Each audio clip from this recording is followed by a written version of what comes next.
much, everyone. Our next speaker is David McCabe, National President of the DLP.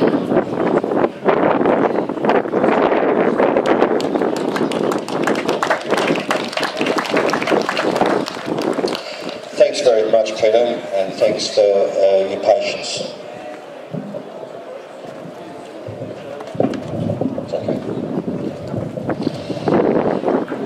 Before I begin today, I'd just like to apologise on behalf of Senator John Madigan, who's current Democratic Labor Party Senator for the state of Victoria. He was going to be here today. Unfortunately, commitments in Ballarat have kept him there. I can tell you he was in Yallourn last week and speaking to the people, the families and communities down in Yallourn in Victoria, and he asked the people to support him, which is along the lines of our party policy, to recommission the State Electricity Commission of Victoria without compensation.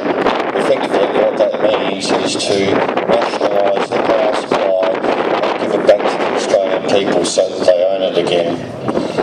I know he was well received over there, and it's one of the policies of our party. Because we're a real Labor party, not like that mob in town at the moment. My name is David McCabe. My wife is Christine. We have 4 children. There are 3 things that can guarantee an argument in our family around the dinner table, and that's religion, sport, and politics. We effectively have an argument every night. As a father, I think it's my responsibility to ensure that our children are informed and have the ability to and the opportunity to debate the issues affecting their lives in an open and caring environment, and we still do that in our family. The reason we're here today, and one of the things I wanted to talk about, is that over the past few years we've been bombarded with a very slick campaign portraying the fact that our world is heading for disaster. And this is based on a science they've manufactured, and this science is called climate change. I'm not going into a treatise about that today, but I do want to say 2 things that are important. The people who produced that report lied to the world about the impact of climate change. The second thing I want to say today is human impact on climate change in the world is negligible.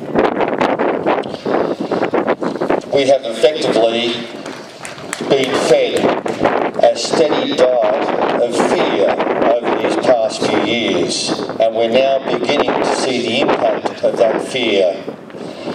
The peoples who draft laws and legislate in Australia are afraid. Now, my mother used to say, you never make a decision when you're emotional, because it generally leads to bad decisions.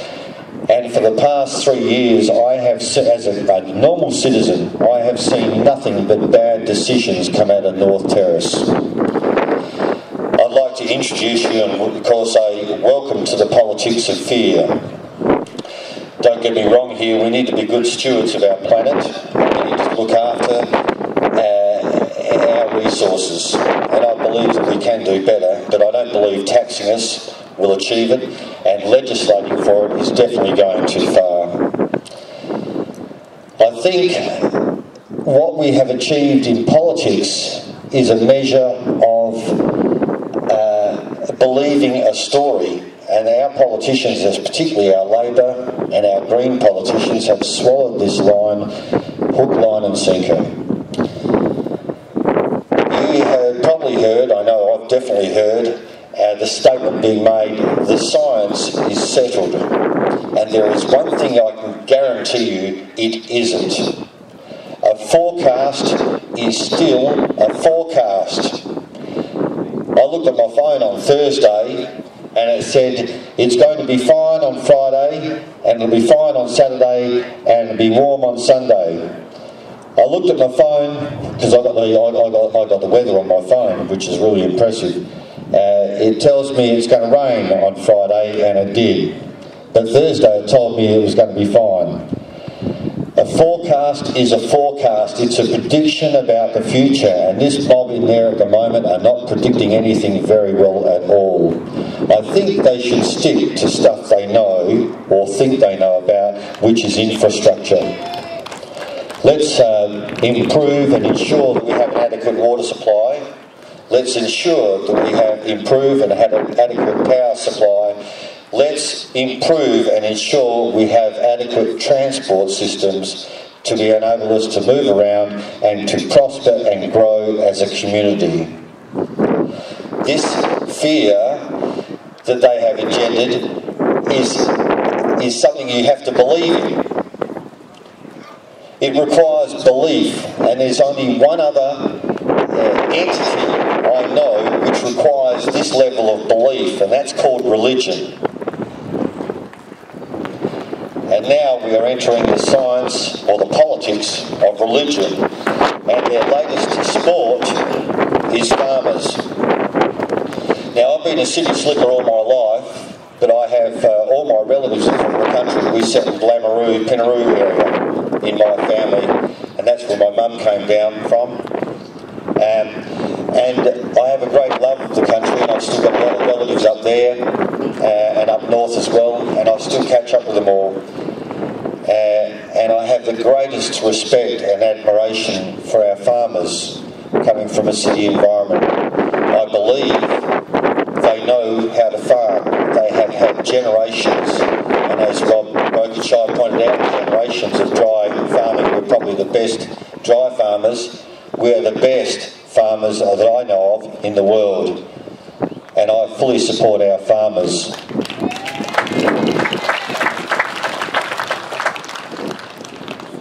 I believe that they look after the land that they work and live on, because it is their livelihood, and they do want to pass it on to their children, and I believe it's their right to do that.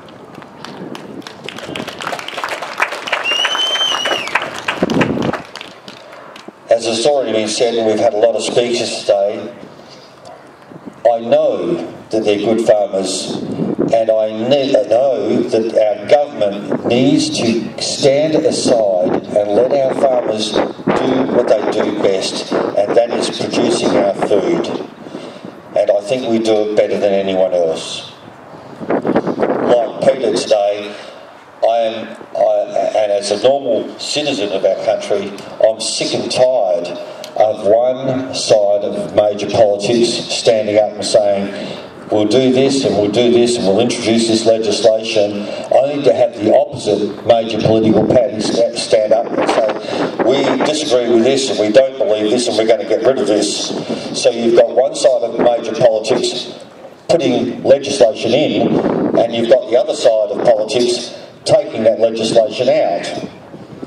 So effectively the net result is of 10 or 15 or 20 years of politics is zero. This is what is actually coming out of our government at the moment. As I said before, I think our government's primary responsibility is in fact the infrastructure that allows Australians to get on and build Australia. We are the wealth of Australia. We own this country.